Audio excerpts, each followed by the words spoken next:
Assam 3 tourist spots के लिए पर्यटकों के दिल में हमेशा फर्स्ट प्रेफरेंस पाता है। पहला मां कामाख्या मंदिर, दूसरा नॉर्थ ईस्ट का एकमात्र मेल रिवर ब्रह्मपुत्रा और तीसरा काजीरंगा फॉरेस्ट। इस जंगल में कई प्रकार के जानवर, पक्षी और कीड़े मकोड़े देश विदेश से पर्यटकों को खींच ले आता है हर साल भारी तादाद में, और साथ ही साथ खींच ले आता है कुछ काले मंसूबे रखने वाले पोचर्स को भी, जो यहाँ आते हैं इन सब जीव का हत्या करके काले बाजार में ऊंची बोली में बेचकर पैसा कमाने के लिए। पर कहा जाता है कि इन सब के काले इरादों पे पानी फिर देता है जंगल में मौजूद एक भेड़िया।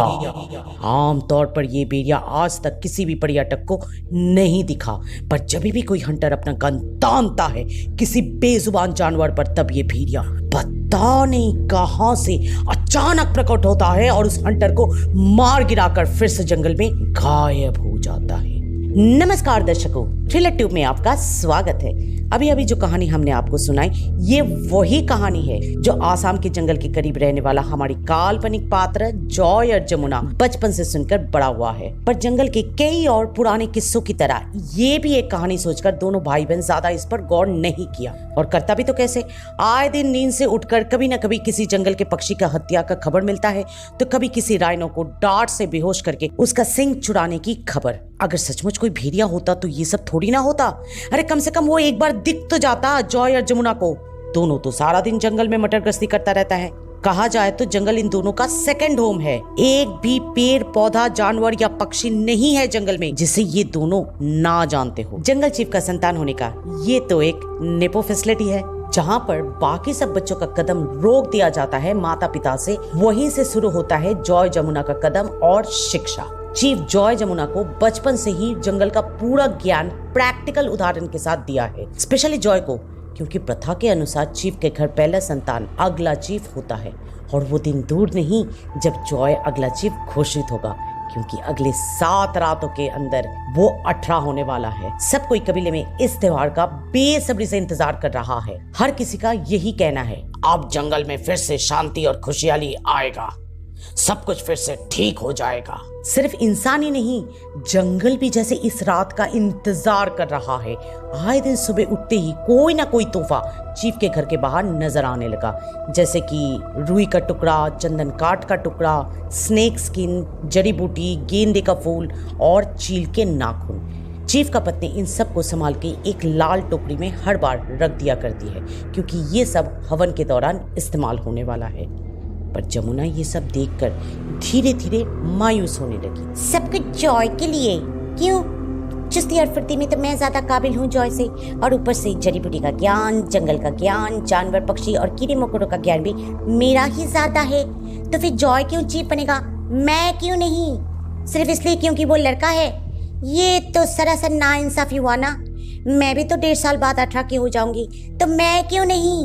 बेटी, चीफ बोला, ये 18 होने की बात नहीं, मैं तो खुद 16 की उम्र में चीफ बन गया था। ना ये लड़का लड़की का भेदभाव है, क्योंकि मेरे पहले मेरी माँ इस कबीले का चीफ हुआ करती थी। बात है पहला संतान होने की। जॉय तुमसे बड़ा है ना, और प्रथा के अनुसार चीफ के घर में पैदा हुआ पहला संतान ही चीफ बनता है। दुखी मत हो। ये क्या बात हुई? चीफ होना यानी कबीला और जंगल का मुख्य रक्षाकर्ता होना, उसे तो काबिल होना चाहिए, ना कि पहला संतान। और फर्ज करो अगर कोई चीफ संतानहीन हो तो? जमुना पूछी, और जवाब में उसका पिता बोला, कोई चीफ क्यों, हम लोग ही तो संतानहीन थे।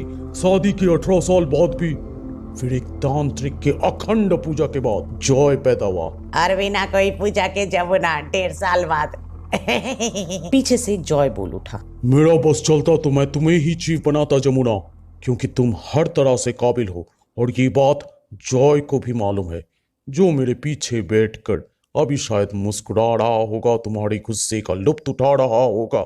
जमुना चीफ के पीछे अपना नजर घुमाई, और सचमुच जॉय वहां एक बड़ा सा स्माइल के साथ बैठा दिखा। जमुना पास वाले रखे लकड़ी को उठाई और भाग के गई जॉय को मारने।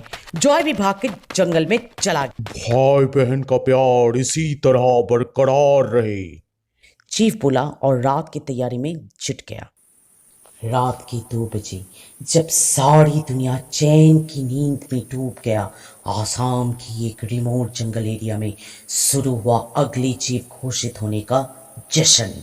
आज की रात कबीले में कोई भी नहीं सो रहा है। सब कोई जलती हुई आग की रोशनी में भिन्न प्रकार के कर्तव्य दिखाने में जुटे हैं। चीफ और उसके परिवार वालों को कोई गाना पेश कर रहा है, तो कोई नाच, तो कोई जादू का खेल दिखाकर सबका मनोरंजन कर रहा है, तो कोई तीर धनुष और तलवार का प्रदर्शन कर रहा है। इन सब के बीच बीच में जानवर और पक्षियों का भी आवाज सुनाई दे रहा है सबको, मानो जैसे वो भी छुप कर कहीं इस जलसे में शामिल। फिर आ गया वही क्षण जिसका इंतजार था सबको बेसब्री से।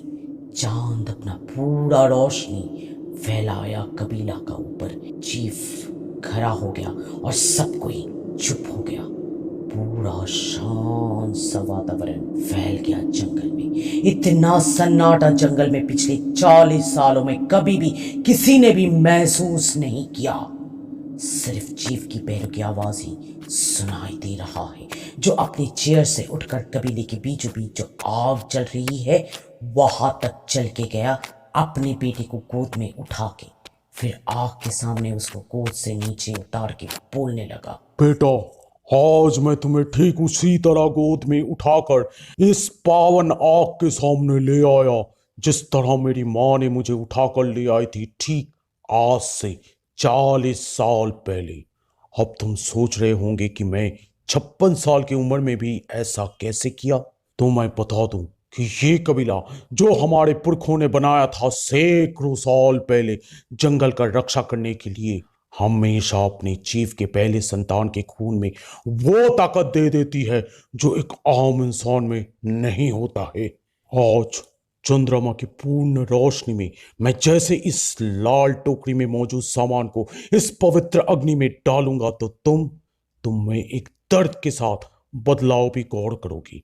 वो बदलाव होगा तुम्हारा असली रूप, वो रूप जो जंगल का रक्षा करेगा अपना सारा जीवन, और फिर वक्त आने पर अपना ये राज और ताकत अपने पहले संतान को दे देगा लेगेसी के रूप में। घबराना मत, क्योंकि यही होगा तुम्हारा असली रूप, असली पहचान, असली चीफ होने का ये कह के चीफ लाल टोकरी में मौजूद सारी जानवर, पक्षी, कीड़े मकोड़े और कबीले वालों का तोहफा आग में डाल दिया। आग झट से पीला रंग से तब्दील हो गया हरा रंग में, और साथ ही साथ चीफ का आकार भी तब्दील हो गया एक भेड़िए में। पर जॉय का रूप नहीं बदला, कुछ भी नहीं बदला। जॉय अपना हाथ, पैर, शरीर देखने लगा घबरा के। फिर चीफ का अभी बदला हुआ भेड़िए का रूप देखा। सब कोई मौजूद बौखलाकर इस मंजर को देखने लगा, इंतजार करने लगा कि अब कुछ होगा, अब कुछ जरूर होगा, कुछ तो जरूर होगा। पर कुछ भी नहीं हुआ। कुछ क्षण ऐसे ही बीत गया। चीफ भी बौखला के अपने इंसानी रूप में वापस आ गया, पर जॉय 1 इंच भी नहीं बदला कि अचानक कबीले वालों के भीड़ में से एक लड़की का चीख सुनाई दिया। उसी चीख की तरफ नजर घुमाते ही सबने देखा जमुना जमीन पे गिरकर दर्द के मारे चीख रही है, और उसके आकार धीरे धीरे एक भेड़िए में तब्दील हो रही है। अगर ये काल्पनिक कहानी आपको अच्छा लगा तो वीडियो को लाइक करके अपने जान पहचान वालों के साथ शेयर कीजिएगा, और साथ ही साथ हमारे 2 चैनल्स थ्रिलर ट्यूब और टिप्स टू ट्रैवल भी सब्सक्राइब कर लीजिएगा। टिप्स टू ट्रैवल में आपको मिलेगा यात्रा संबंधित अनोखा और उपयोगी टिप्स, जो फॉलो करने पर आपका यात्रा बन जाएगा एकदम सेफ, चीफ, इंजॉइंग और यादगार। लिंक ऊपर आई बटन में, नीचे डिस्क्रिप्शन में और वीडियो के अंत में दिया गया है। Click to see the next video and take care.